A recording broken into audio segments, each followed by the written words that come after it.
What's going on there, YouTube? And welcome back to another comic book video. This is the channel where we sit down and cover different comic book stories from different comic book companies. Today, we're going to jump back over to Marvel Comics, and we're going to finally cover another Iron Man book.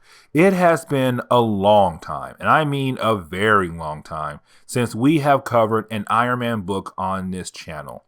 So we're going to cover Iron Man Extremis. Now, this came out back in 2006. This was basically a story made to finally make Iron Man popular because he wasn't that popular going through time. He had moments where he had great books, but they never were like, oh my gosh, spectacular, amazing. And so to a lot of Iron Man fans and fans who are not just Iron Man fans, they say this story here is the best Iron Man book of all time. So I said, hey, you know what? We should sit down and cover this book because apparently this is the book that finally made Iron Man popular, or one of the two books. I say Civil War anyways, but I do hope you enjoy today's video. So in the opening of this book, we pick up with some group of guys going to a random warehouse. Now, once they get inside the warehouse, well, we come to find out that they have some kind of chemical and they inject it into this random guy named Malin. Now, at first, it seems that maybe nothing is going to happen with this person. Whatever this chemical is, well, you didn't have the effect finally kick in, starting with him just throwing up left and right and having a hard time breathing. The other two guys begin to freak out and they leave the room and lock up the person who took this random chemical in this room, hoping it can hold him in there. We then pick up with Tony Stark, who is just waking up in a room that he calls his garage. And no, it is not his actual garage. That this is a room he used to work on different projects. But this is a man who spends a lot of time in this garage. There is a good reason why, because he is trying to improve the world, making things to make the world better, mainly making Iron Man armor better. Because Iron Man is what the world needs to make the world better. It is the first step for Iron Man to save the world. Also, we learn that Tony Stark has some kind of important meeting, and honestly, I like this meeting we are going to see here in a few moments down the road. We then pick up with Aldrich Kilman. He is someone we are only going to see in this section. We will hear about him a couple more times down the road. But the point of this is him telling us that Extremis, some kind of project, made it out of this company's vault. This company is called Future Farm, which is one of the two big companies that is very important for this story. Either way, Aldrich tells us that Extremis is out and how dangerous it is, but he tells us how much he hated his boss, Maya Hansen. After a few pages, we see this man kill himself. Now, that same boss he hated, Maya Hansen, she walks in and finds Aldrich's dead body. Of course, it freaks her out, and she goes to find some kind of help to tell this person that they need to call in some law enforcement. One, there's a dead body, and also that Aldrich had released the Extremis project. But getting back into the interview, I told you earlier that I like and really want to talk about this moment. This is Tony Stark being interviewed by John Fillinger, who is someone who interviews people who have changed the world in the wrong direction, like making weapons for the army, but hurting innocent people who may be near a weapon being used, chemicals that may affect people as well. The reason why he is interviewing Tony Stark is because you have to remember, before Tony Stark became Iron Man, he made military weapons for the military. This is John pointing out that yes, Tony made weapons to help the army protect America. Innocent people were still affected by the weapons being out there, even talking about children as well. But something else to point out, that at this time, the world still doesn't know that Tony Stark is Iron Man. So John brings up the fact Iron Man being on the Avengers and he is Tony Stark's bodyguard. Using this as another example that the Iron Man suit is just another weapon made by Tony Stark to be used.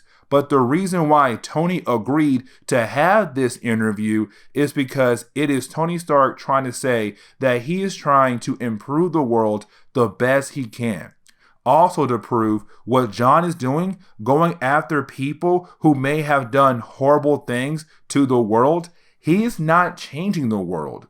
Putting out these kind of interviews to make the public aware, this part of the story is very important for the overall story, really. There is a page where we see another part of the extremist virus being injected into someone's body. Remember earlier that those 3 guys got a sample of some virus. We can go ahead and say that it was the extremist virus. And the guy who's on the ground name is Malin. He was injected with the virus, but once the virus is in the body, your body is trapped in some kind of cocoon. And we learn why later on. But getting back to Iron Man, we see him go back into the garage and he begins to think back to his Marvel comic origin.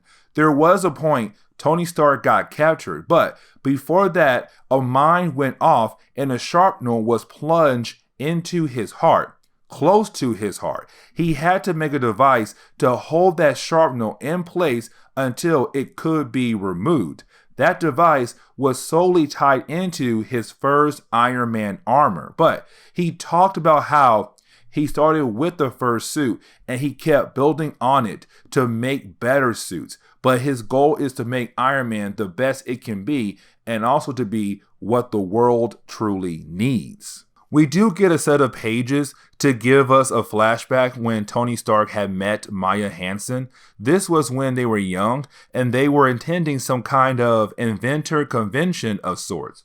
Really, their conversation is for us to know that they met years ago, but also they build some kind of bond, but as a way to pull Tony Stark into the extremist problem, but also showing that she was someone who was able to build some kind of bond with Tony Stark. How they both want to build a better future, but going at it in a different way. So in the present day, we see Tony Stark getting a call from Maya Hansen, and like I said, as a way to bring him into the extremist problem. It is Maya telling Tony everything that is going on with extremists and also that he is needed in Austin, Texas. So he canceled all of his plans to make it there to help her out with this problem. But at the end of this first chapter, the book goes back to Malin, who is right now dealing with the effects of the extremist virus.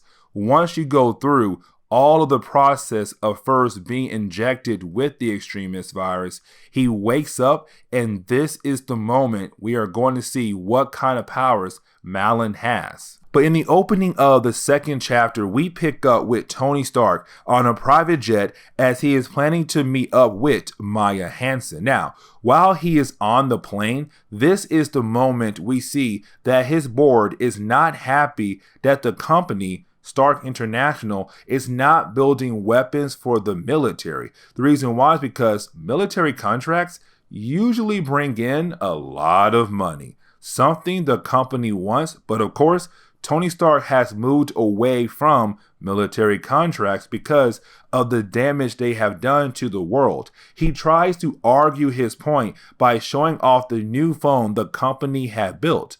The phone is supposed to be the best phone in the world. But of course, the board is still pushing the idea of trying to get back into military contracts, which does lead into Tony Stark just ending the call on these guys. But after that conversation, you have Maya Hansen and Tony Stark meeting up at the Future Pharma place, and this is something I want to point out. The interaction between the two of them is not like Tony Stark is trying to get in bed with Maya. Instead, it is him trying to help out an old friend who really needs some help with this extremist project. So you have Tony Stark tell Maya that he is going to help break into the computer that Aldrich Killman was using before he released the extremist project, the guy who shot himself. We get a page that shows us that Malin is going to the FBI base to see what kind of powers he was able to gain after taking the extremist virus into him, but we are not going to see it here just yet.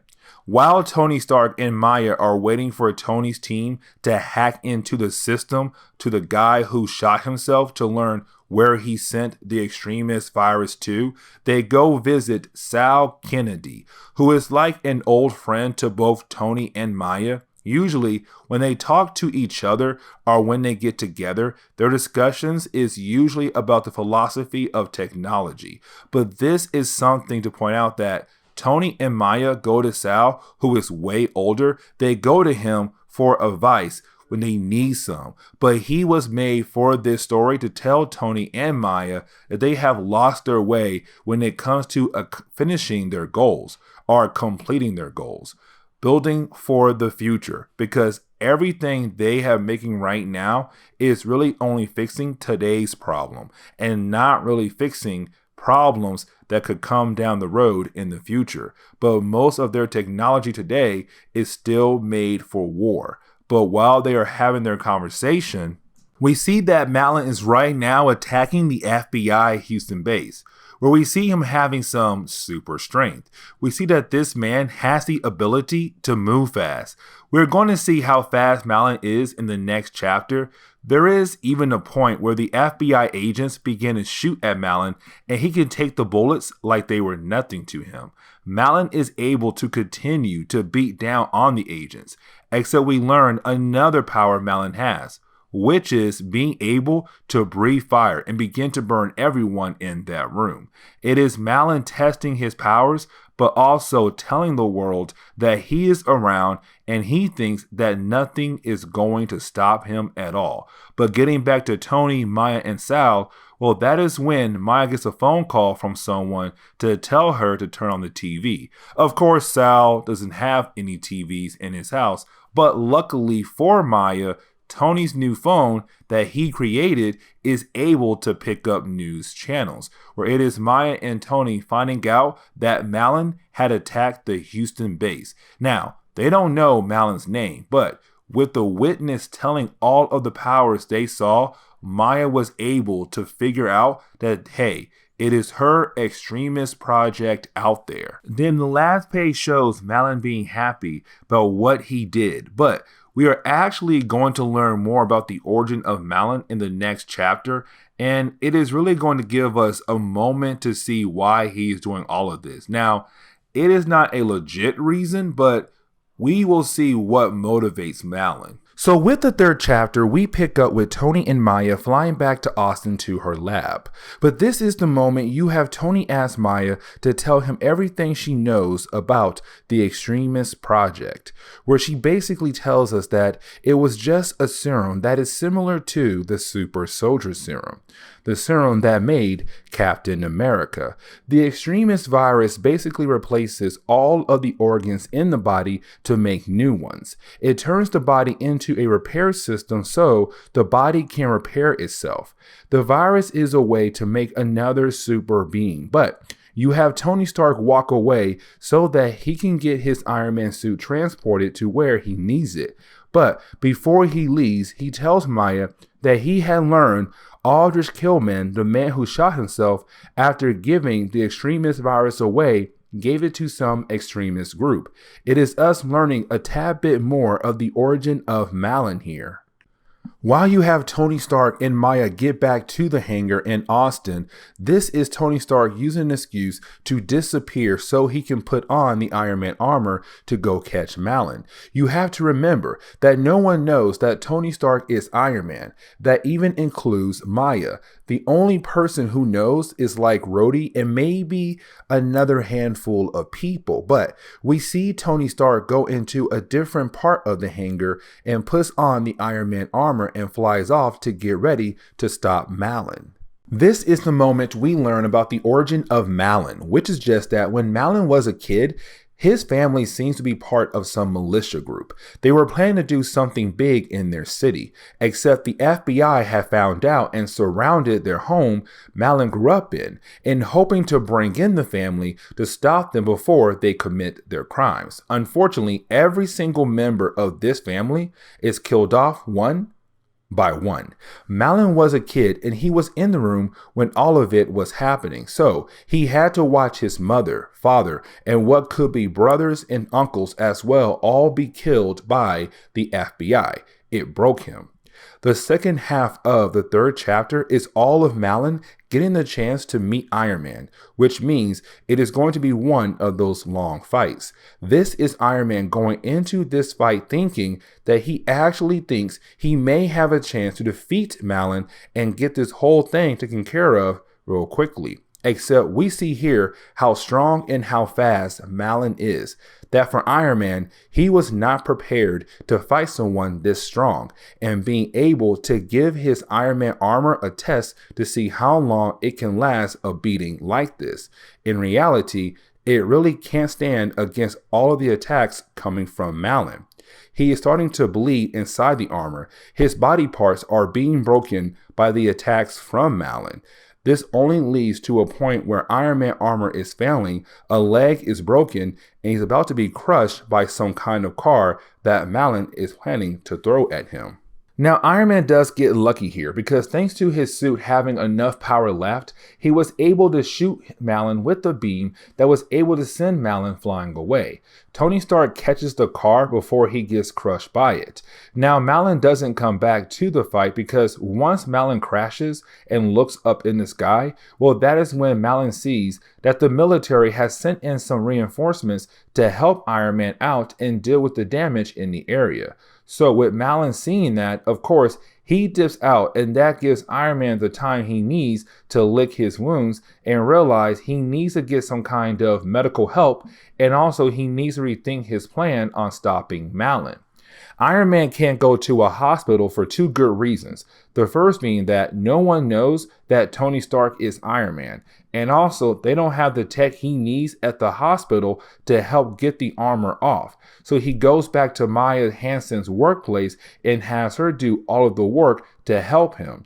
I hate to bring this up again, but you have to remember that Maya does not know Tony Stark is Iron Man. So she thinks that she is going to help some random person out of the Iron Man armor and do some medical work on him. But this is the moment you have Tony Stark tell her that he is Iron Man. But he doesn't stop there. He tells her that she needs to give him the extremist virus to help him heal and also defeat Malin as well. He gives Maya two reasons why he should take the extremist virus. One, it will give him the ability to heal from his wounds, but to also give him the edge he needs to win against Malin. Because right now, Malin has the edge. Malin is going to kill Tony Stark if Tony tries again without the extremist virus.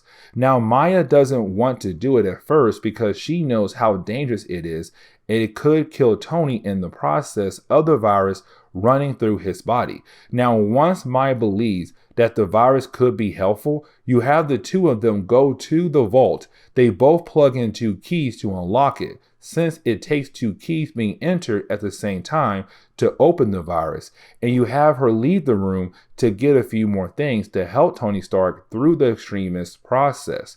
With her being gone, you have Tony Stark change something in the virus without Maya knowing. But we switch over to Malin, where we learn more on why he is doing all of this. It really ties back to what his family believed in back when he was a kid. That the American government is evil and that the people have changed and moved away from what they used to stand for. We learn this when he meets some random girl who he talks to. That is how we learn about the motivation of Malin, except Malin learns that even the old ways Malin is trying to take the American nation back to is still wrong. He hated to hear that because to him, the old ways was better. So he kills this girl and leaves and leaves automatically. We then switch back over to Iron Man, where we see him beginning to take on the extremist virus, and we see what happens. It is similar to what happened to Malin in the beginning of our story. But for Tony, it is going to be even more painful and a harder process to go through since he is still dealing with the wounds he received from Malin in the earlier fight. So of course, Maya is watching the man she calls a friend go through something crazy that she is concerned that she's going to watch her friend actually die. It gets to the point where it seems that Tony Stark had died on the medical table in front of her, so it seems that her worst fear has come true. But in the beginning of the 5th chapter, we actually get to relive the origin of Iron Man, what really made him become the Iron Man we see today. Remember that in the movie and in the comics that he was out with the military doing some test runs on some military weapons he made. Well, he was captured by some terrorist group, but one of the mind sharpeners plunged into his chest. Well, when he woke up to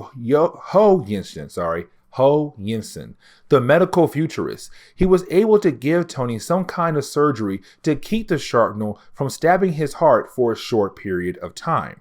Long story short, it leads to him making the Iron Man armor to have a way to keep the sharpener from stabbing his heart and helping them break free from their captors. So, we then get a set of pages that kind of goes back and forth between the present day, where we have Tony going through the extremist virus, and in the past with him making the Iron Man armor. Now, if we want to read between the lines, we could say that this is Tony Stark being reborn again, or he is evolving, because in the same kind of process with the extremist virus running through his body and him breaking free back when he was being held as a hostage, he had to evolve to basically overcome new obstacles that came in his way. As we see in the past events, he was able to make the Iron Man suit. So the next few pages of this book, it is Marvel just going back over the origin of Tony Stark. So we get to see him use the Mark I Iron Man armor